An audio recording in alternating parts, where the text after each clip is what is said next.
Neemias estava cansado, abatido, enfrentando muitas batalhas para fazer a obra de Deus.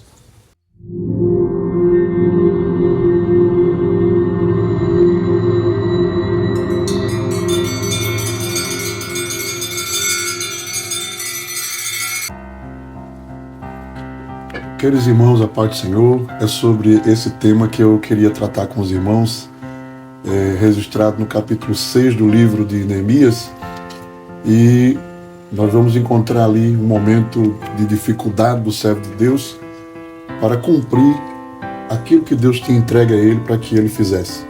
E o texto nos mostra, como já é do conhecimento dos irmãos que conhecem a palavra de Deus, que houve muita resistência, para que Neemias terminasse a reforma dos muros.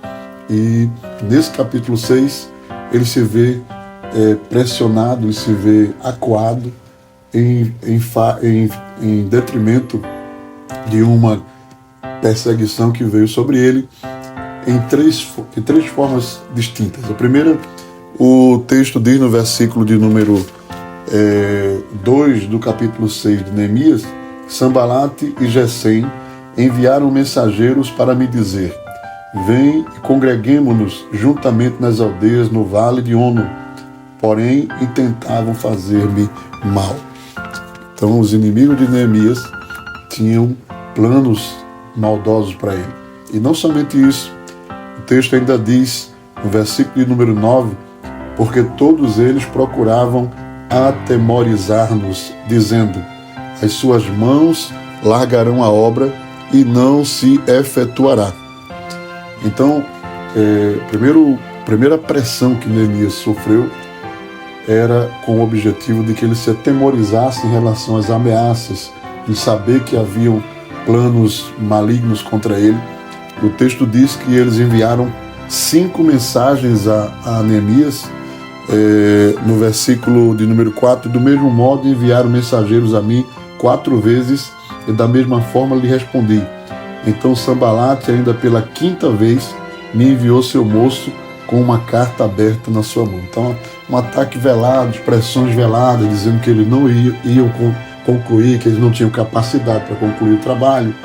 Essas afrontas abertas e diretas foi o primeiro obstáculo que Neemias precisou superar nesse momento difícil que ele passou para realizar o trabalho do Senhor. A segunda forma foi uma forma mais sutil, uma forma mais disfarçada, vamos dizer assim, O versículo de número 11 diz assim, ou melhor, vamos ler o 10. E entrando eu em casa de Semaías, filho de Delaías, o filho de Meetabel, que estava encerrado, disse ele: vamos juntamente à casa de Deus, ao meio do templo, e fechemos as portas do templo, porque virão matar-te, sim, de noite virão matar-te. O versículo 11, Neemias diz assim: porém eu disse, um homem como eu fugiria? E quem há como eu que entre no templo para que viva? De maneira nenhuma entrarei. E percebi que não era Deus quem o enviara, mas esta profecia falou contra mim, porquanto Tobias e Sambalate o subornaram. A segunda estratégia deles foi usar um profeta que estava ali do lado de Neemias, após tê-lo subornado, para que ele conseguisse influenciar Neemias a entrar dentro do templo e assim profanar o templo, e Neemias perder aquele cabedal que ele tinha diante do povo, o respeito que ele tinha diante da nação, e dessa forma, enfraquecido, não pudesse continuar o trabalho de Deus. Mas Neemias percebeu isso. Ele disse: eu percebi que não era de Deus, no versículo número 12, e que não foi Deus que o enviara.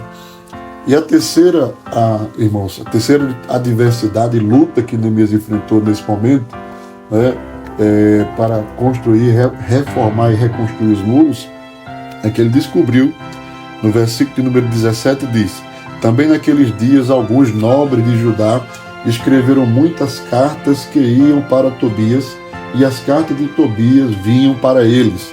porque muitos em Judá eram comprometidos por juramento com ele, porque era genro de Secanias, filho de Ará, e seu filho Joanã se casara com a filha de Mesulão, filho de Berequias.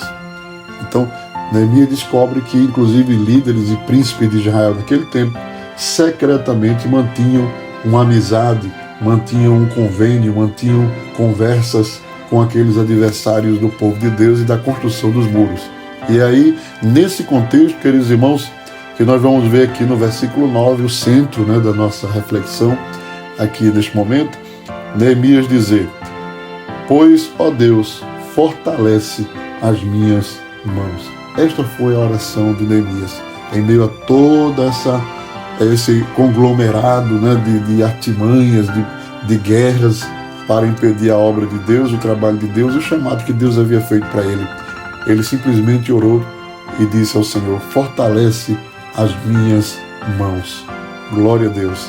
Queridos irmãos, que o Senhor nos ajude, que o Senhor nos abençoe, que Ele possa fortalecer as nossas mãos, que Ele possa fortalecer as nossas mãos para fazer a sua obra, que Ele possa fortalecer as nossas mãos.